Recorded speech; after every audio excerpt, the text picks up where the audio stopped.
প্রশ্ন আপনাদের দুজনে, সেজন্য আমরা একটু একই আমরা আপনাদের থেকে একটু টু দা পয়েন্ট এবং যদি কুইক একটু বলেন তাহলে আমাদের জন্য একটু সুবিধা হয়। আমি প্রথম প্রশ্নটি জনাব আলী আজহার চৌধুরী আপনাকেই করতে চাই।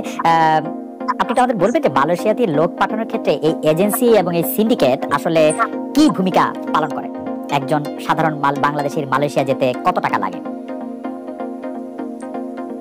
প্রথমে আমি ধন্যবাদ জানাই খালেদ মহিউদ্দিন, আপনার মতো একজন প্রতিষ্ঠা সাংবাদিককে দীর্ঘদিন পরে আমি পেয়েছি।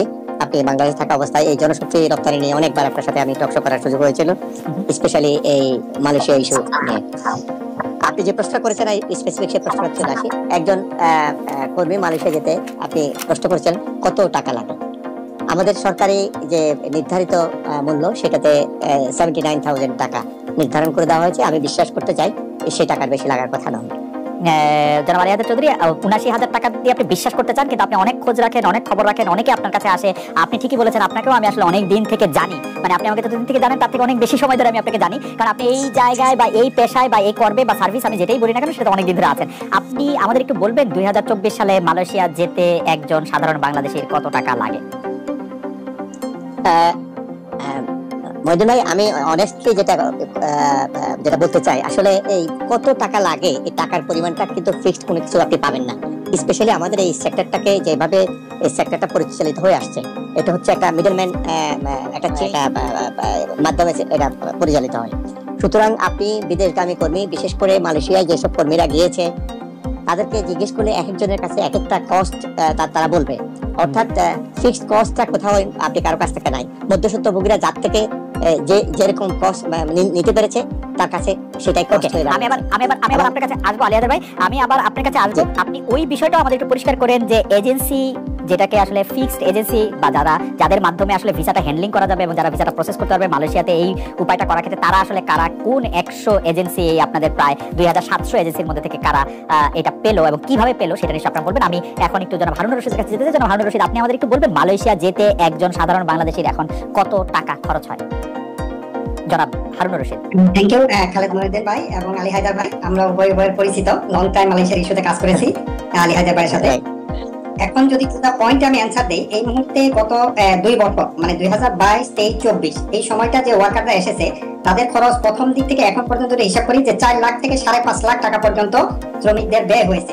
4 লাখ, 4.5 লাখ, এখন 5.5 লাখ। মানে এয়ারলাইন্সের টিকেটের দাম বেড়ে গেছে, সেখানেও একটা সিন্ডিকেট। তো 4.5 লাখের নিচে এইবার মনে হয় না মালয়েশিয়া কেউ আসতে পেরেছে, যতটুকু আমাদের ইনভেস্টিগেশন এবং ওয়ার্কারদের সাথে কথা হয়েছে। এবং আপনি কি এই 4.5 লাখ টাকা বা এই 5 লাখ টাকা কোথায় ব্যয় হচ্ছে এটার একটু ব্রেকডাউনটা একটু দিতে পারবেন? যে মানে কাকে কত টাকা বা কার কাছে কত টাকা যাচ্ছে বা এয়ারলাইনের টিকেটে কত টাকা যাচ্ছে বা এই খরচটা কোথায়? এখানে ইন্টারেস্টিং জিনিসটা ধরেন মালয়েশিয়ায় মানে আমার একটু ব্যাকে যেতে হবে হিস্ট্রিক্যালি, যে মালয়েশিয়া এবং বাংলাদেশের যখনই শ্রমিকদের রিক্রুটমেন্টের ব্যাপারটা আসে গত 2 থেকে 3 দশক যাবত, সেখানে টাইম টু টাইম মালয়েশিয়া বাংলাদেশের শ্রম বাজার ওপেন হয়েছে এবং বন্ধ হয়েছে শুধুমাত্র এই ফাইন্যান্সিয়াল মানে মানির যে ব্যাপারটা শ্রমিকদের কাছ থেকে নেওয়া হয় এই ইস্যুটাকে কেন্দ্র করে, আর ভুয়া কতগুলা কোম্পানিতে নিয়োগ দেওয়ার ফলে আমাদের এই রিক্রুটমেন্টটা আজকে আমাদের এই অবস্থায় আসছে। এখন যদি আপনি 2018 সালে নেন, সেখানে একটা সিন্ডিকেট ছিল, সেই সময় 3 লাখ 3.5 লাখ টাকা খরচ করেছে এবং সেম সিন্ডিকেট 2022-এ যখন এমওইউ সাইন করলো বাংলাদেশের সাথে, এখানে মেইন হলো যে সিন্ডিকেট মালয়েশিয়ায় যে সিন্ডিকেটটা আছে এবং তার সাথে বাংলাদেশের যে সিন্ডিকেট জড়িত তাদের কাছে যাচ্ছে 1,50,000-এর মতো, 1,07,000 চলে আসে মালয়েশিয়া সিন্ডিকেটের কাছে। জি, আবার একটু বলেন, আমি একটু নোট নিচ্ছি। 50,000 টাকা দেন হচ্ছে মিডলম্যানরা আগে এয়ারলাইন্স আছে। আবার মালয়েশিয়া যেটা হইছে যে শ্রমিকদের এই যে কাজ কিনা বেচা, হ্যাঁ এখানে একটা কেনা বেচা চলে মালিকদের কাছ থেকে, সেখানে চলে যাচ্ছে এখন মানে লাস্টে 10,000 রিঙ্গিত পর্যন্ত এখানে কেনা বেচা হয়েছে। 5,000 থেকে শুরু হয়েছে, আপনার 10,000 গিয়ে পৌঁছেছে এই 2024-এ গিয়া। প্রথম দিকে একটু কম ছিল, শেষের দিকে বেড়ে গেছে। তো মালয়েশিয়া আসতেছে এইদিকে ধরেন 7, 8, 10, আবার মালয়েশিয়া সিন্ডিকেটকে দেওয়া হচ্ছে 1 লাখের উপরে, বাংলাদেশের রিক্রুটিং এজেন্সি বা সিন্ডিকেট যারা আছে তাদেরকে দেওয়া হচ্ছে, দেন মিডলম্যান যারা গ্রাউন্ড থেকে শ্রমিকদের কাছে টাকা সংগ্রহ করে তাদেরকে দিতে হয়। আবার অন টপ অফ ইট মেডিকেলের টাকা আছে, মেডিকেলের জন্য 10,000 টাকা দিতে হচ্ছে। দেন এয়ারলাইন্সের টিকেটও ভ্যারি করছে, মানে বাংলাদেশের শ্রমিকদের যেই সব দেশে যাচ্ছে সেখানে এয়ারলাইন্স গুলো সিন্ডিকেট করে ফেলতেছে, সেখানেও কোনো মনিটরিং নাই। এয়ারলাইন্সের মানে টিকেট লাস্টের দিকে যেটা হয়েছে যে 2024 আমরা একটু এয়ারলাইন্সের টিকেটটা উপরে চলে গেছে। হাত ভাই, আমরা একটু এয়ারলাইন্সের টিকেটটা নিয়ে আমরা একটু আলাদা করে একটু কথা বলবো। এইবার এই প্রসঙ্গে আমি একটু জানতে চাইবো যে জনাব আলী হায়দার চৌধুরী, যেটি আসলে জনাব হারুনুর রশিদ বললেন যে এইখানকার রিক্রুটিং এজেন্সিরাও যে টাকা তাদের দেওয়ার কথা না, আপনি যেভাবে শুরু করেছিলেন যে 79,000 টাকার বেশি হওয়ার কথা না, যেহেতু 79,000 টাকা নির্ধারিত, সেই ক্ষেত্রে যে আপনি বাইরার মহাসচিব, আপনাদের সদস্য রিক্রুটিং এজেন্সিরা, আমি আসলে আপনি কিছু মনে করবেন না, আপনি যেহেতু সংস্থাটির নেতা সেজন্য আমি আপনাকেই বলবো, আপনি যে এই বাড়তি টাকাটা নিচ্ছেন এবং সেটি জেনে বুঝে নিচ্ছেন, এটা কি কোনো বিচার নাই? এখানে আমি একটু আমাকে প্রথমত হচ্ছে এই যে মালয়েশিয়া সেক্টরটা যখন খোলার প্রক্রিয়া শুরু হয়, তখন কিন্তু এই মালয়েশিয়া সেক্টরটা নিয়ে হারুন সাহেব যথার্থই বলেছেন, দীর্ঘদিন ধরে আমরা কিন্তু কথা বলে আসছি এবং আমরা এই সেক্টরে যারা আছি আপনি জানেন, আমরা তখন রাস্তায় আন্দোলনে এবং সরকারের সাথে বিভিন্ন প্রেস কনফারেন্স, সরকারের সাথে বিভিন্ন ভিউ এক্সচেঞ্জ আমরা করে আসছি। আমরা চেয়েছিলাম যে একটা ওপেন একটা পলিসি সবার জন্য যাতে করে একটা ওপেন থাকুক এবং মার্কেটে ওপেন থাকলে পরে একটা কম্পিটিটিভ মার্কেটে আমরা প্রাইসটা যাতে কমানো যায়, সেই সুবাদে আমরা কাজ করার চেষ্টা করেছিলাম। কিন্তু আনফরচুনেট যখন এমইউ স্বাক্ষর হয়, তখন এমইউতে একটা ক্লজ সেখানে জুড়ে দেওয়া হয়। সেই জুড়ে দেওয়া হয় মালয়েশিয়ান গভর্নমেন্ট সেটা ফোর্স করে বাংলাদেশ গভর্নমেন্টের সাথে সেটা আলাপ আলোচনা করে ঢাকাতেই এমইউটা স্বাক্ষর হয়, সেখানে এই ক্লজটা জুড়ে দেওয়া হয়। বাংলাদেশ সরকার বৈধ রিক্রুটিং লাইসেন্স 1520 জনের নাম, তো সেই সময় 1520 জনের বৈধ ছিল, 1520 জনের নাম বৈধ রিক্রুটিং লাইসেন্সের নাম মালয়েশিয়ান অথরিটিকে পাঠাবে। মালয়েশিয়ান অথরিটি সেই 1520 জন থেকে 101 জন সিলেক্ট করবে এবং সেইভাবে বাংলাদেশ সরকার বৈধ রিক্রুটিং এজেন্সি 1520 জনের নাম পাঠিয়েছে, মালয়েশিয়ান অথরিটি ওখান থেকে 101 জন সিলেক্ট করেছে। এখন এই যে 101 জন সিলেক্ট করেছে, সেই একজন সিলেক্ট করার ক্রাইটেরিয়া গুলো সেটা মালয়েশিয়ান অথরিটি জানে, ডেফিনেটলি তাদের কাছে কোনো প্রশ্ন আছে। এখন আমরা ঠিক এই মুহূর্তে আমরা প্রতিবাদ করেছিলাম, কিন্তু আমাদের সদস্য সরকার সেই সময় মনে করেছিল আমাদের যে মোবিলাইজেশনটা একটু কমে গিয়েছিল, আমাদের বিদেশে কর্মী প্রেরণের প্রক্রিয়াগুলো একটু স্থবির হয়ে গেছিল, তখন সিদ্ধান্ত নিয়েছিল যেহেতু আমাদের কর্মী পাঠানো দরকার, মালয়েশিয়ার ওই দাবিটা মেনে নিয়ে তখন এমইউতে স্বাক্ষর করেছে এবং সেই প্রক্রিয়ায় 101 জন সিলেক্ট করেছে। আপনি একটু বলবেন আলী আহমেদ চৌধুরী ভাই, আপনি একটু বেশি করেই বলবেন। আমাদের একজন দর্শক আলম রাশেদুল, তিনি একটি প্রশ্ন করেছেন, তিনি প্রবাসী কল্যাণ মন্ত্রী ভিসা চালু করার আগে বলেছিলেন 1 লাখ থেকে 70,000 টাকায় মালয়েশিয়া যেতে পারবে, কিন্তু ভিসা চালু করার পর থেকে 5 থেকে 6 লাখ টাকা পর্যন্ত আদায় করা হয়েছে। আমাদের অনেক প্রশ্ন আছে। আমার এই পর্যায়ে প্রশ্ন হচ্ছে যে দুইটা বিষয়, আপনি সিন্ডিকেটের কথা বলছেন, কিন্তু আমরা কিন্তু দেখছি প্রত্যেকবারই আপনারা যখন আন্দোলন করেন সরকারের সাথে আপনারা নেগোসিয়েশন টেবিলের মধ্যে বসেন, যারা আপনারা আন্দোলন করেন বা যারা নেগোসিয়েট করার মতো গুরুত্বপূর্ণ তারাই কোনো না কোনো একটা ফেভারেবল ডিসিশন নিয়ে আপনারা বেরিয়ে আসেন। আমি উদাহরণ দিয়ে বলতে চাই যে এই শ্রম রপ্তানি ক্ষেত্রে সিন্ডিকেট বিরোধী আন্দোলন যারা করছিল বাংলাদেশের সাধারণ রপ্তানিকারীদের মধ্যে, পরবর্তীতে সেই আন্দোলনের নেতৃত্ব দেওয়া এজেন্সিগুলির একটা অংশকেও সিন্ডিকেটভুক্ত করা হয়েছে। তো আপনার কাছে কি মনে হয় না যে এইটা আসলে এক ধরনের কাকতালীয় নাও হতে পারে, আপনারাই আসলে আন্ডার দ্য টেবিল এটা করেন? ভাই আপনি পার্সোনালি নেবেন না, আমি এটা হচ্ছে প্রশ্নটা করার জন্য প্রশ্নটা করতেছি। আর দ্বিতীয় প্রশ্নটা হচ্ছে, একটা রিক্রুটিং এজেন্সি একটা জন মালয়েশিয়ায় যাবে, আপনারা প্র্যাকটিক্যালি ওই লোকটা থেকে কতটা টাকা আসলে নিতে চান বা কত টাকা লাভ করতে চান, কত টাকা আপনাদের পকেটে রাখতে চান? এটার একটা টার্গেটটা কি আছে? জি জি জি আমি একটু আপনার সাথে করি, আপনার ইনফরমেশন একদম যথাযথ। আমরা সেই সময়ে যারা আন্দোলন করেছিলাম আমাদের মধ্যে থেকে অনেকেই নেতৃত্ব দিয়েছেন, সেই নেতৃস্থানীয় যারা আছে তারা সেই সময়ে ইনক্লুড হয়ে গেছে 100 জনের মধ্যে, এটা সত্য কথা। সেটাতে আমার কোনো দ্বিমত করার কোনো সুযোগ নেই। বাট আমার যে কস্টের কথা আপনি যেটা বলেছেন, আমি ইথিক্যালি যেটা বলতে চাচ্ছি যে কোনো রকমের আন্ডার এনি সার্কামস্ট্যান্স সরকার কিভাবে 79,000 কস্ট ফিক্স করেছে, সেটা আমি যদি ব্যাখ্যা করি তাহলে বলা যাবে যে সেই এমইউতে লেখা ছিল, চুক্তিতে লেখা ছিল যে সমস্ত কস্ট বিয়ার করে মালয়েশিয়ান অথরিটি, মালয়েশিয়ান এমপ্লয়ার। কিন্তু সেক্ষেত্রে ভেরি আনফরচুনেট, মালয়েশিয়ান এমপ্লয়ার তো সেটা বিয়ার করেনি, বরং সেখানে প্রকিউরমেন্ট কস্ট বলতে যেটা হারুন সাহেব যেটা ভালো করেই বলেছেন, যেহেতু উনি ওই সয়েলে আছেন, সেই প্রকিউরমেন্ট কস্টটা বেড়ে গিয়ে যে কস্টটা হাই হয়ে গেছে এবং অটোমেটিকলি যে আমাদের লোক পাঠানোর প্রক্রিয়ার মধ্যে কস্ট ইনভলভ হয়ে গেছে।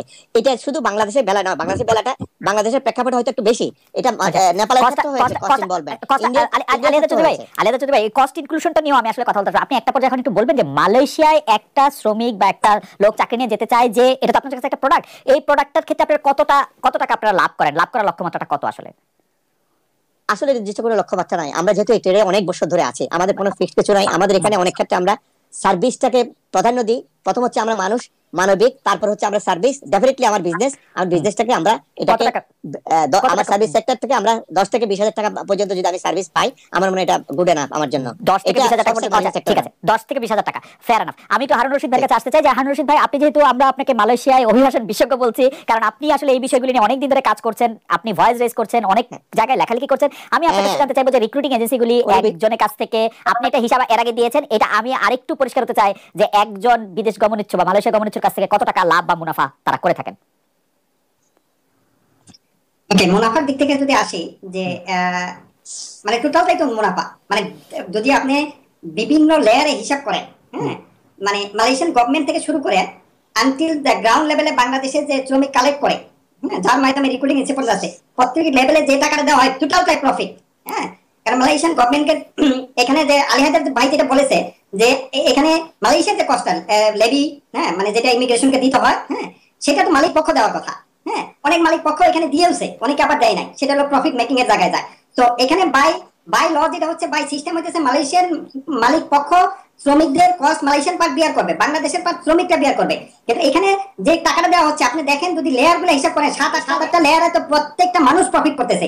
হ্যাঁ, মালিক, মালয়েশিয়ান সরকার, দেন মালয়েশিয়ায় যারা আমাদের বিভিন্ন লেয়ারের এজেন্টস আছে তারা, রিক্রুটিং এজেন্সি, তার অন টপ অফ সিন্ডিকেট, যেটা একটা সফটওয়্যারের মাধ্যমে দাঁড় করানো হয়েছে। হারুন ভাই, অন্যের লাভটা আমরা আবার হিসাব করব। আমরা অনেকগুলি প্রশ্নের মধ্যে আসতেছি। আমি বলতেছি বাংলাদেশে যারা রিক্রুটিং এজেন্সি আছেন, বাংলাদেশে যারা রিক্রুটিং এজেন্সি আছেন তারা মালয়েশিয়ায় যেতে চান, মানে আমার কাছ থেকে তারা কত টাকা লাভ করেন আসলে সাধারণত? আলী হায়দার ভাই আমার কাছে কত টাকা লাভ করেন সেটা বলেন। সেটা আলী হায়দার ভাইরা ভালো বলতে পারবেন, কারণ আমাদের উনি বলেছেন 10,000 টাকা থেকে 20,000 টাকা। 10-20,000। সেটাই বলতেছি যে মূল রিক্রুটিং এজেন্ট তো 10-20,000 করতেছে, কিন্তু তাদের আবার সাব এজেন্ট আছে। সাব এজেন্টরা কত নিচ্ছে সেটা কিন্তু আলী হায়দার ভাইদের মনিটরিং নাই, রিক্রুটিং এজেন্সির কোনো মনিটরিং নাই, তার সাব এজেন্টরা কত নিচ্ছে। মানে তার চেয়ে বড় কোশ্চেন হচ্ছে, এটা হচ্ছে পয়েন্ট, এটাই হচ্ছে পয়েন্ট। আমাদের দেশে, বাংলাদেশে রিক্রুটমেন্ট সিস্টেমে কোনো এস্টাবলিশড এখনো কোনো ইথিক্যাল কোনো স্ট্যান্ডার্ড কোনো আমরা পলিসি এখন অ্যাডপ্ট করতে পারিনি। জি, আপনি ভালো করে জানেন। জি হারবে বলেন। আমি একটু আসতেছি, কিন্তু আমার প্রশ্ন হচ্ছে অন্য জায়গায়, যে সরকার যখন বলল যে 79,000 টাকায় একটা শ্রমিক মালয়েশিয়ায় যাবে, আমরা সবাই জানি গত 2 বছর যাবত যে প্রত্যেকটা শ্রমিক 5 লাখ 6 লাখ দিয়ে মালয়েশিয়া। কেন সরকার গত 2 বছর, বা আপনারা বাইরে থেকে ইকোনমি এজেন্সির অ্যাসোসিয়েশন থেকে কেন এই কোশ্চেনটা রেইজ করলেন না? সরকার কেন মনিটর করলো না? আমাদের যে হাজার হাজার কোটি টাকা 1 বিলিয়নের উপরে মালয়েশিয়ায় চলে আসলো মানি লন্ডারিং হয়ে, এট দ্য সেম টাইম এই শ্রমিকরা এত দিয়ে যাচ্ছে, মিডিয়া নিউজ করেছে, শ্রমিকরা বলেছে, আমরা বলেছি, তারপরে কেন সরকারের পক্ষ থেকে কোনো প্রকার মনিটরিং করা হলো না? এটা আমার 1 নাম্বার কোশ্চেন। হ্যাঁ, সেকেন্ড কোশ্চেন হলো, আপনারা রিক্রুটিং এজেন্সির অ্যাসোসিয়েশন, আপনাদের পক্ষ থেকে কেন এটাকে ফ্রন্ট লাইনে এটা মনিটরিং করা হলো না? আপনারা জানেন যে মালয়েশিয়ার ক্ষেত্রে অতীতে এই ঘটনাগুলো ঘটেছে এবং যার ফলে আমার বন্ধ হয়ে গেছে। এইবার সরকার কেন মনিটরিং করতে? সরকার এমওইউ সাইন করেছে, সরকার বলতেছে বাংলাদেশের শ্রমিক বিদেশে পাঠানো দরকার রেমিটেন্সের জন্য, আবার সেম টাইম সরকার কেন মনিটরিং করলো না? সেখানে আমরা নাগরিক হিসেবে কোথায় যাবো এই মনিটরিং এর জন্য? নাগরিক হিসেবে কোথায় কোশ্চেন করব? আবার অনেক সময় দেখতেছি যে আপনাদের রিক্রুটিং এই সিন্ডিকেশনটা রাষ্ট্রের চেয়েও পাওয়ারফুল। যেমন মালয়েশিয়ান হাই কমিশনে, বাংলাদেশের হাই কমিশনার, ইভেন মালয়েশিয়ান নিউজে আসছে যে বাংলাদেশ মালয়েশিয়ান রিক্রুটমেন্ট হয়ে গেছে। আমরা প্রশ্ন করব, আমরা স্পেসিফিক কতগুলি প্রশ্ন করি। এক হচ্ছে আপনি মালয়েশিয়ার টাকা পাচার সম্পর্কে এবং এই 79,000 টাকাতে যাওয়া যায় না মালয়েশিয়ান, এবং তিনি স্পেসিফিক প্রশ্ন করেছেন। আলী হায়দার ভাই আপনি যদি এই প্রশ্নটা জবাব দেন তাহলে আমরা পরবর্তী প্রশ্নে যেতে পারবো, কারণ প্রশ্ন বেশি করলে পরে আবার এটা হারিয়ে যাওয়ার সম্ভাবনা থাকে। আপনি প্রশ্নগুলি মোটাবেন যে আলী হায়দার ভাই এক্স্যাক্টলি বিষয়টা হচ্ছে কি, যখন এমইউ করে তখন কিন্তু বাইরে অর্গানাইজেশন ছিল না, এখানে প্রশাসক ছিল, যার জন্য আমরা একটা ইনস্টিটিউশনের নজরদারি করতে পারিনি। যখন লোক যাওয়া শুরু হয়েছে, আপনাদের মনে থাকার কথা, কয়েকটা ফ্লাইট আমাদের মাননীয় মন্ত্রী এবং সচিব মহোদয় ওনারা এয়ারপোর্টে গিয়েছেন, প্যাসেঞ্জারদের সাথে কথা বলেছেন, মিডিয়া ফোকাসিং করেছেন এবং প্রত্যেক ওয়ার্কারদেরকে জিজ্ঞাসা করেছেন আপনারা কত টাকা দিয়ে যাচ্ছেন, এবং প্রত্যেক ওয়ার্কার মানে একদম তোতা পাখির মতো এই অঙ্কটাই বলতেছে আমরা 19,000 টাকা দিয়ে যাচ্ছি। 19,000 টাকা fraction 78,000 plus plus plus plus দিয়ে যাচ্ছে। এখন এটা কি আমাদের শ্রমিক ভাইদের শিখিয়ে দেওয়া হয়েছিল? আপনারা শিখিয়ে দিয়েছিলেন? ডেফিনেটলি তারা এই ফিগারটাই বলেছে। আমার কথা হচ্ছে যে যতক্ষণ পর্যন্ত আমাদের কাছে কোনো অভিযোগ না আসবে, কেউ কোনো কোম্পানি, যেমন আপনার এই যে লাস্টে যে ডেড লকটা হয়ে গেল 31 তারিখে, আমরা তাড়াতাড়ি পত্রিকা আমরা বিজ্ঞাপন দিলাম, মন্ত্রণালয় তদন্ত কমিটি করলো, আমরা সম্মিলিতভাবে কাজগুলো করছি। কতজন যেতে পারেনি, মানে কি কারণে যেতে পারেনি, আলিয়াদা চৌধুরী ভাই আপনি মানে এই প্রসঙ্গে হয়তো আমি একটু পরে আসতাম, কিন্তু আমি একটু বলি যে আপনি সত্যি সেই দিন জানলেন যেদিন এয়ারপোর্টে 3 দিন ধরে আটকে থাকা বেশ কিছু আমাদের ভাইরা মালয়েশিয়া যেতে পারলো না, সেদিনই আপনি প্রথম জানলেন যে এরা আসলে যেতে পারবে না? পত্রিকায় তো লেখালেখি হয়েছে 15 দিন আগে থেকে। না না না না না না খালেদ ভাই আমার মনে হয় এখানে কোথাও ভুল আছে। আমরা মেয়ের 31 তারিখে যখন ইয়েটা হয়, ডেডলাইনটা হয়, আমরা তখন তার আগে আমরা মন্ত্রণালয় আমরা সম্মিলিতভাবে আমরা মিটিং করেছি। আমরা মিটিং করে আমরা তখন চেষ্টা করেছি যে টোটাল আমাদের এখন এখানে পাইপলাইনে কতজন কর্মী আছে। আনফরচুনেটলি এখানে অনেকগুলো এরর হয়ে গেছে। সে এররটা হয়ে গেছে খালেদ ভাই, আপনার ফর ইউর কাইন্ড ইনফরমেশন, আপনার এই 24 ফেব্রুয়ারিতে মালয়েশিয়ান সরকার কোনো এই বিষয় ইস্যু করে নাই। সেগুলি আপনারা বলেছেন, কিন্তু সেগুলি হচ্ছে প্রবলেম, কিন্তু এইটা তো ফ্যাক্ট। আপনারা সলিউশনটা করতে পারেন নাই। আপনারা পত্রিকা বিজ্ঞাপন দিয়েছেন, পরে আবার 2 দিন পরে বলেছেন যে সবাইকে টাকা ফেরত দিবেন, কিন্তু আপনারা কিন্তু সলিউশন করতে চেষ্টা করেন নাই। আলী হায়দার ভাই, খালেদ ভাই একটু আমি বলি, আমরা সলিউশন করার চেষ্টা করেছি, আমরা মন্ত্রণালয়ের সাথে বসছি। আমরা না হলে এই যে এতগুলো ফ্লাইট যে অপারেট হলো, লাস্ট দিন যে 9টা ফ্লাইট অপারেট হলো, বাংলাদেশ বিমান সহ এতগুলো ফ্লাইটের ব্যবস্থা করলো কে? সরকার করেছে। ডেফিনেটলি আমরা পরামর্শ দিয়েছি, সুপারিশ করেছি, আমরা সব করেছি। এখন কথা হচ্ছে যে আমাদের কাছে তো পরিসংখ্যানটা ছিল না যে এক্স্যাক্টলি কত পাইপলাইনে আমাদের কি পরিমাণ লোক যাচ্ছে। এখানে আরেকটা এরর যেটা হয়ে গেছে, in the meantime Bangladesh government 53 employer blacklist করেছে বাংলাদেশ গভর্নমেন্ট 53 এমপ্লয়ার, আর মালয়েশিয়ান গভর্নমেন্ট 47 এমপ্লয়ারকে ব্ল্যাক লিস্ট করেছে। টোটাল এই যে এমপ্লয়ার গুলোকে ব্ল্যাক লিস্ট করেছে, এদেরও ওয়ার্কাররা ই-ভিসা হয়ে এখানে ব্লক হয়ে আছে। ওকে, লাস্ট যে ডেটটা সবাই রাশ করেছে যে এয়ারপোর্টের দিকে ইয়া করার জন্য কোন রকম ফ্লাইট ধরতে পারে কিনা, এই টোটাল একটা ম্যাচআপটা হয়ে গেছে। এখন সরকার যখন বিজ্ঞপ্তি দিয়েছে, এই বিজ্ঞপ্তিতে আমরা কি পেলাম, চিত্রটা আমাদের সামনে কি আসলো, টোটাল আমরা 3000 কর্মীর আমরা ডাটাটা পেলাম। 3000 কর্মী সরকারের কাছে দিয়েছে, আমাদের কাছে কিছু সংখ্যক আসছে, আমরা এগুলো আমি ডাটা প্রসঙ্গে আমাদের একজন দর্শক তিনি একটি মন্তব্য করেছেন, সেটি আপনাকে পড়ে শোনাতে চাই। আহমেদ বশির উনি বলেছেন, হ্যাঁ এটি শিখিয়ে দেওয়া হয়েছে এবং দলিলে সই করিয়ে তারপরে বিমানের টিকিট দেওয়া হয়েছে, ভিডিও করে নেওয়া হয়েছে। আর মন্ত্রী বলেছে লিখিত অভিযোগ দিন। লিখিত অভিযোগ কিভাবে দিবে একজন কর্মী? হাওয়েভার আমরা একটু দ্রুত আবার একটু পরের প্রসঙ্গে যে আপনি এটি চমৎকার উত্তর দিয়েছেন। শুধু এই জায়গায় একটু বলেন তো যে আলী হায়দার চৌধুরী ভাই, আপনার মতো এরকম একটা সজ্জন মানুষ যিনি একজন মুক্তিযোদ্ধা বটেন, আপনি কি আসলে এই যে আপনার সাব রিক্রুটিং এজেন্সি তার উপরে আপনার কোনো কন্ট্রোল নাই? আপনি জানেন না তারা কত টাকা নেয়, বা আপনি এটাতে কোনো কিছু করতে পারেন না, বা আপনারা কোনো কিছু করতে পারেন না তাদেরকে? এটা নিয়ে আপনি জানেন যে এই যে সাব এজেন্ট বলা হয়, এটাকে গভর্নমেন্ট এখন রিকগনাইজ দিয়েছে। ইমিগ্রেশনের 2023 এর মধ্যে তাদেরকে রিকগনাইজ দিয়েছে, তাদেরকে কিভাবে জব দিতে আনা যায়। অর্থাৎ আমাদের এখনো সাব এজেন্ট বেস আমাদের এই সাপ্লাই সেন্টার, আমরা এখন এই সাব এজেন্টটাকে কিভাবে জব দিই যতক্ষণ পর্যন্ত আনতে না পারবো, মাইগ্রেশন কস্ট গুলো এই যে স্টেপ বাই স্টেপ, যেটা হারুন বলেছেন, একদম প্রান্তিক পর্যায়ে জনগোষ্ঠী থেকে সেই গ্রামের ওই লোকটাকে ধরে সে 3 হাত 4 হাতে হয়ে সে যখন আমাদের কাছে আসে, কস্ট এটা অটোমেটিকলি বেড়ে যায়। আর এবং ওই গ্রামের লোকটা কিন্তু ট্রাস্ট করে তার গ্রামের লোকটাকে, তার পাশের বাড়ির লোকটাকে, সে আমাকে ট্রাস্ট করে না। এই যে যতক্ষণ পর্যন্ত এই মাঝখানের এই ব্যারিয়ারটা তুলতে না পারবে, আমার ইনফরমেশনটা আমরা যতক্ষণ পর্যন্ত প্রান্তিক জনগোষ্ঠীর কাছে পৌঁছাতে না পারবো, সরকারি মানে নিয়ম নীতিগুলো। আলিয়াদ ভাই, এটা নিয়ে আমি আপনার সাথে আবার কথা বলতে, আপনার কাছে মনে হয় না আপনারাও একটা ইচ্ছা করে এইটা এক ধরনের এজেন্সিশিপ, এক ধরনের এই ঘোলাপানি, সেটা আপনাদের অনেক এজেন্সি সেটা ইচ্ছা করে রাখে যাতে তারা এরকম মানে এই ইনফরমেশনটা পাইতে তারা না পারে ঠিকমতো? আপনার কাছে মনে হয় এটা রাখা হয় কিনা? আমি আসবো আবার আপনার কাছে একটা অন্য একটা প্রশ্নে, কিন্তু আমি একটু এই মুহূর্তে জনাব হারুন রশিদ আপনার কাছে আসতে চাই। হারুন রশিদ ভাই, এই কথা তো সত্য আলী হায়দার ভাই যেটি বললেন, যে বাংলাদেশের মানুষ সাধারণত তার ভাই, পরিচিত আত্মীয় স্বজন, শ্বশুরবাড়ির দিকের আত্মীয় স্বজন, গ্রামের লোক, তাদেরকে বিশ্বাস করে বিদেশে আসতে চায়। এবং আপনারা যারা মালয়েশিয়ায় প্রবাসে ভালো অবস্থানে থাকেন, তারা সেই সুযোগটা অনেক ক্ষেত্রে আপনারা নিয়েছেন, নেন, এবং তারা চাকরির কথা বলে, অনেক সময় যে কাজের কথা বলে, তার চেয়ে অন্য কাজের কথা বলে, রিক্রুটিং এজেন্সির বাইরেও আপনারা আসলে কোনো মতে ভিসা নিয়ে তুমি তোমাকে দেখবো বলেও অনেককে আসলে, মানে আমি আপনার কথা বলতেছি না হারুন রশিদ ভাই, কিন্তু প্রবাসে যারা আছেন, যারা আপনার মতো ভালো অবস্থানে আছেন, উঁচু জায়গায় আছেন, যাদের একটা বলার ভয়েস আছে, যারা অনেক বেশি উচ্চ শিক্ষিত, তারা কিন্তু এই কাজটি নিয়মিত করে থাকেন। আপনি কি এই ব্যাপারে যদি একটু মন্তব্য করেন? যারা একটু ভালো অবস্থানে আছেন তারাও কিন্তু টাকার জন্য, অর্থের জন্য বা নিজের সুবিধার জন্য অনেক সময় তাদের, মানে আমাদের যে শ্রমিক ভাইরা বিদেশে যেতে চাচ্ছে তাদেরকে বিপদে ফেলেন মিথ্যা কথা বলে নিয়ে অনেক জায়গা থেকে। আচ্ছা, এখানে একটা ইন্টারেস্টিং জিনিস, যে আমাদের বাংলাদেশে এই প্রবাসী খাতটা ডেভেলপ করার জন্য আমার মিনিস্ট্রি আছে। মিনিস্ট্রির আন্ডারে সারা বাংলাদেশে প্রতিটা থানা উপজেলায় তাদের সেন্টার আছে, রাষ্ট্রের বিভিন্ন মেশিনারি কাজ করতেছে। দেন আলী হায়দার ভাইদের এই রিক্রুটিং এজেন্সির বিভিন্ন লেয়ারে তাদের লোকজন আছে, এবং কোনো একটা ওয়ার্কার বাংলাদেশ থেকে আসতে হলে, যে আমি আত্মীয় বা মালয়েশিয়ায় যে আত্মীয় আছে তার মাধ্যমে বললেই তো আসতে পারবে না। They have to follow the government process, যেটা বাংলাদেশের রিক্রুটিং এজেন্সির লাইসেন্সের মাধ্যমে বিএমইটির ছাড়পত্র নিয়েই মালয়েশিয়া আসতে হবে। আমি ইচ্ছা করলেই কিন্তু কোনো রিক্রুটিং এজেন্সিকে দিয়ে নিয়ে আসতে পারতেছে না। It's a process followed by the government and recruiting agency. সেখানে যদি ঠিকমতো ফলো করা হয়, তাহলে একটা ওয়ার্কার এখানে এসে এত টাকা দিয়ে আসতে হতো না। ওইখানেই তো ফলো করা হচ্ছে না, মানে machinery is not working in Bangladesh.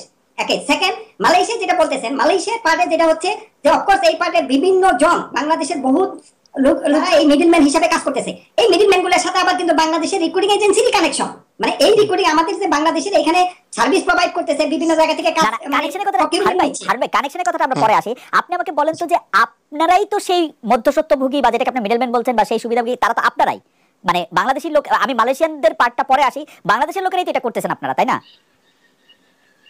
হ্যাঁ, মানে মেজরিটি হইতেছে মিডলম্যান হিসেবে বাংলাদেশিরা ইনভলভ, এখানে সাথে লোকালরা আছে।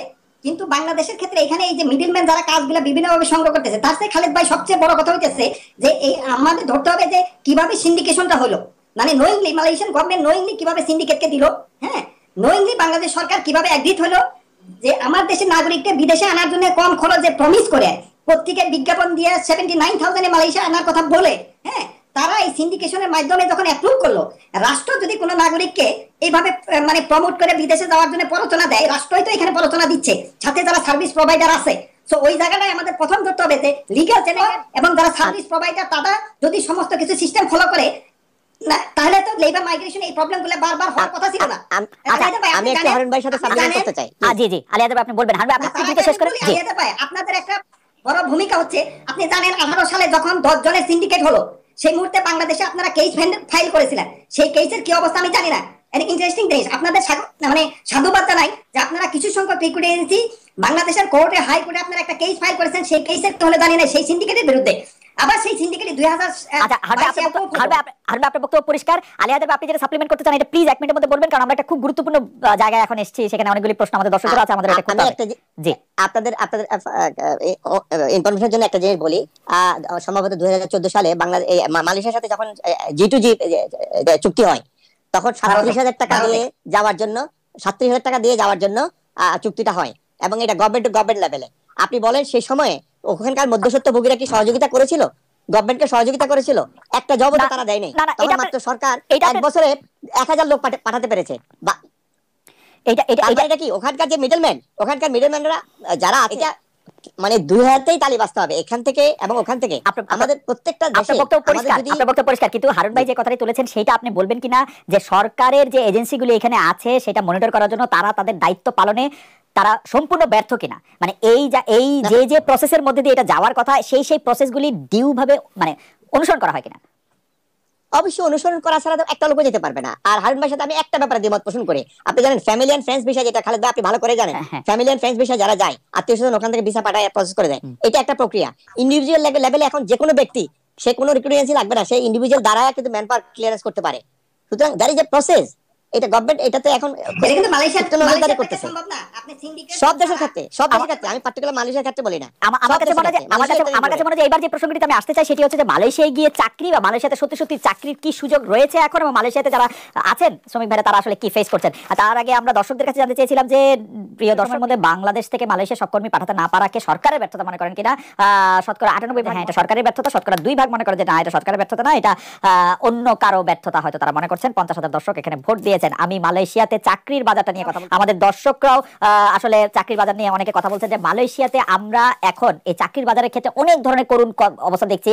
বা আপনি আসলে আলী হায়দার ভাই আপনি যাই বলেন না কেন, আমাদের কোনো দর্শক এখন পর্যন্ত বলে নাই যে তারা 79,000 টাকা দিয়ে মালয়েশিয়া যেতে পেরেছে, বা তারা কেউ শুনেছেও যে তারা 79,000 টাকা দিয়ে যেতে পেরেছে। 4.5 লাখ 5 লাখ থেকে 6 লাখ 6.5 লাখ টাকার কথা বলছেন, কিন্তু তারা পাশাপাশি এই কথাও বলছেন 5.5 লাখ 6 লাখ টাকা আসলে কোনো ব্যাপার না, ওইখানে গিয়ে যদি আমরা চাকরি পেতাম, সেই চাকরিটা আসলে পাচ্ছে না।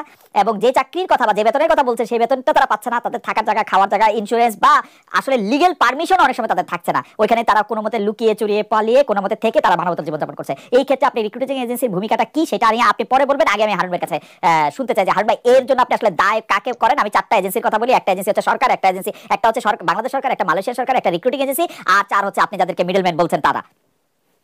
কার কি দায়িত্ব যে এই যে আপনি টাকা নিয়ে আপনি আনলেন, আনার পরে আপনি? খালেদ ভাই ভেরি ইন্টারেস্টিং মালয়েশিয়া বাংলাদেশের রিক্রুটমেন্টটা। আমি আলী হায়দার ভাই অবগত আছেন ভালোভাবেই যে বাংলাদেশ নিয়ে মালয়েশিয়া সবসময় টেস্ট খেলে, মানে টেস্ট শুরু করে রিক্রুটমেন্টে। 2006 সালে যেটা করছে মালয়েশিয়া, যে আউটসোর্সিং একটা মেকানিজম করে নামমাত্র কোম্পানিতে যাদের কোনো অপারেশন নাই, শুধু রেজিস্ট্রেশন আছে, তাদের মাধ্যমে লাখ লাখ ওয়ার্কার মালয়েশিয়া আইনে যারা রাস্তাঘাটে ছিল তাদের কোনো কাজ হয় নাই। পরবর্তীতে যেটা হয় যে আমরা তো হিউম্যান বিং, আমরা তো মানুষ, হ্যাঁ, আস্তে আস্তে এটা অ্যাডজাস্ট হয়ে যায়। কিন্তু ওই মুহূর্তে ওই 7-8 হাজার হাজার লোকজন রাস্তাঘাটে ছিল, সেটা আমরা বিভিন্নভাবে এই রেজ করার চেষ্টা করেছি যে নামমাত্র কোম্পানিতে নিয়ে আসে বিভিন্ন লেয়ারের লোকজন, মালয়েশিয়ান গভর্নমেন্টের লোকজন জড়িত এটা অ্যাপ্রুভালের ক্ষেত্রে, হ্যাঁ, এবং আমাদের এজেন্সিগুলো জড়িত, মালয়েশিয়ান এজেন্ট জড়িত। কিন্তু ওই সময় ইন্টারেস্টিং হলো যে আউটসোর্সিং সিস্টেমটা it goes against the basic immigration law, সেইটা ভায়োলেট করে এই আউটসোর্সিং মেকানিজম করছে মালয়েশিয়ান ইমিগ্রেশন লতে, যে workers cannot work elsewhere apart from the stipulated work place. মানে যে কোম্পানিতে তার ভিসা হয়েছে, যে জায়গার নামে ভিসা হয়েছে, ওই জায়গা ছাড়া কোথাও কাজ করতে পারবে না, এটা হলো ইমিগ্রেশন ল। কিন্তু আউটসোর্সিং সিস্টেম করাতে 2007-8 আমাদের এই ঘটনাটা ঘটেছিল, যার ফলে আমাদের রিক্রুটমেন্ট বন্ধ হলো। আবার আসেন যে 2012-তে আলী হায়দার ভাই যেটা টান দিলেন G2G যখন হলো 37,000 টাকায়, তখন আমাদের নাগরিক হিসেবে বা আপনারা রিক্রুটিং এজেন্সি বা সরকারের এখানে হাই কমিশন আছে, তারা কতটুকু আমরা প্রমোট করেছি যে G2G-তে কম খরচে আমাদের লোকজন আসতে পারবে। আলী হায়দার ভাই আপনার অবগতির জন্য আরেকটা জিনিস বলতেছি, এথিক্যাল রিক্রুটমেন্ট যেটা সাপ্লাই চেইনে বলা আছে, মানে মালয়েশিয়ার অনেক বড় বড় কোম্পানি যারা এখন এথিক্যাল রিক্রুটমেন্ট করতে বাধ্য, কারণ তারা এক্সপোর্টে বাধা খাচ্ছে ইউরোপিয়ান ইউনিয়ন, আমেরিকায়, হ্যাঁ। তো সেই ক্ষেত্রে এথিক্যাল রিক্রুটমেন্ট হলো উইদাউট কস্ট। 2012-তে আপনি 37,000 কথা বলতেছেন, এই মুহূর্তেও গত 2-3 বছরে এই যে বড় বড় কোম্পানি যেগুলো মালয়েশিয়া আছে, যারা সাপ্লাই চেইন কোম্পানি প্রোডাক্টের, তারা কিন্তু ইন্ডিয়া থেকে উইদাউট কস্ট ওয়ার্কার নিয়ে আসে। টপ গ্রুপ বলেন, ফেলডা বলেন, এরকম বেশ কিছু কোম্পানি যেখানে আমরা মনিটরের হিসাবেও ছিলাম, মানে বাংলাদেশ থেকেও গিয়েছে। জিরো কস্টে কিন্তু মাইগ্রেশন নিয়ে আসে। না আচ্ছা আচ্ছা, যে প্রসঙ্গে কথা বলছিলেন আমাদের একজন দর্শক আলিহাদা চৌধুরী ভাই যে প্রসঙ্গে কথা বলছিলেন হারুন রশিদ ভাই, সেই প্রসঙ্গে আমাদের একজন দর্শক মনির খান বলছেন আমরা চাকরি নিয়ে যে কথা বলছিলাম, আমি নিজে এসেছি 5 লাখ টাকা দিয়ে। মনির খান বলছেন এয়ারপোর্টে আসার পরে এজেন্সি পাসপোর্ট হাত দিয়ে বলে দিচ্ছে তাদের দায়িত্ব এখানে শেষ, আমি যেখানে পারি চলে যেতাম, কিন্তু কোথায় যাব আমি তো এই দেশের কিছুই চিনি না। হারুন আপনি কোন কনক্লুড করবেন? রাইট, এখন আসেন যে 2018 তে একই ঘটনা ঘটছে, কিন্তু 2022 তে 24 এ যে হাজার হাজার ওয়ার্কার বিভিন্ন জায়গায় নিয়ে আসে, মানে যেহেতু অ্যাকচুয়াল অপারেশন নাই, কোম্পানি নাই, জাস্ট রেজিস্ট্রেশন, যার ফলে এদেরকে এয়ারপোর্ট থেকে নিয়ে এসে কোথাও রেখে বলে যে মেডিকেল করাইতে হবে, তোমাদের ভিসা পাইতে হবে, তারপরে কাজে দেব।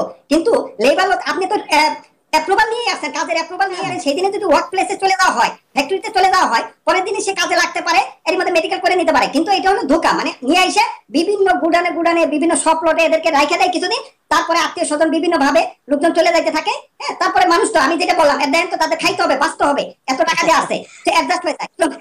শ্রমিকরা মানে এজেন্সি গুলা কি করে, বা এখানে যে নাম মাত্র যেগুলো মালিক, সকল মালিক, কিন্তু তারা মালিক না, তারা এজেন্ট, তারাও এই লোকগুলো নিয়ে আসে। আবার অনেক মালিক আছে, ওয়ার্কার দরকার 10 জন, নিয়ে আসে 1000। আচ্ছা, এই 10 জনের জায়গায় 1000 জন নিয়ে আসা পর্যন্ত আমি আসতেছি, কিন্তু আলিয়া দেব আপনি একটু বলেন তো যে রিক্রুটিং এজেন্সির যে ব্যবসাটা আছেন, যেটাকে আপনি আসলে সবসময় মানে আমাদের সাথে টেলিভিশনের বাইরে বা ক্যামেরার সামনে বাইরে পিছনে আলাপে আপনি এটাকে একটা সার্ভিস বলতে চান, কিন্তু এটা কিরকম সার্ভিস? আপনারা একটা লোক থেকে টাকা নিচ্ছেন, তাকে আসলে চাকরির নিশ্চয়তা দিচ্ছেন না, টাকা যতদূর নেওয়া বেশি নিতেছেন, ওইখানে গিয়ে তার কথা আপনারা ভুলে যাচ্ছেন, বলছেন যে এটা যেমন নিচ্ছে এমনি করো। আরো কিছু করুণ ঘটনা ঘটছে, কিছু কিছু লোকরা আসলে বিক্রি হয়ে যাচ্ছে অলমোস্ট স্লেভ হিসাবে, এরকম রিপোর্ট আন্তর্জাতিক সংস্থাগুলোর মধ্যে হয়েছে। তো আপনি মানে এটাকে আপনি আসলে কি হয় দেখেন আলিয়াদের ভাই, মানে এটা খালেদ ভাই ডেফিনেটলি এই জাতীয় ঘটনা এটা অত্যন্ত নিন্দনীয়। আপনি আমি জানি না হারুন ভাই আমার সাথে একসাথে হবেন কিনা, এই যখন এই প্রক্রিয়াগুলো আমরা নিউজে আমরা শুনতে পেয়েছিলাম, সেখানে জবলেস অবস্থায় আছে এবং পত্রপত্রিকার মাধ্যমে, তখন আমরা এই সারাক্ষণ মন্ত্রণালয়ের সাথে এই বিষয়গুলো মনিটর করতেছিলাম, হাই কমিশনের সাথে আমরা কন্ট্যাক্ট করতেছিলাম এবং এখানকার রিক্রুটিং এজেন্সির সাথে আমরা কমিউনিকেট করেছিলাম। লাস্ট আমরা ইন দ্য মান্থ অফ এপ্রিলে আমরা হাই কমিশন এবং আমরা সবাই অনলাইনে আমরা যখন মিটিং করলাম, তখন হাই কমিশন আমাদেরকে যে তথ্যটা দিল, যে সময়ে একটা নিউজ চলে আসছে যে 2 লক্ষ লোক ওখানে বেকার, 2 লক্ষ লোক।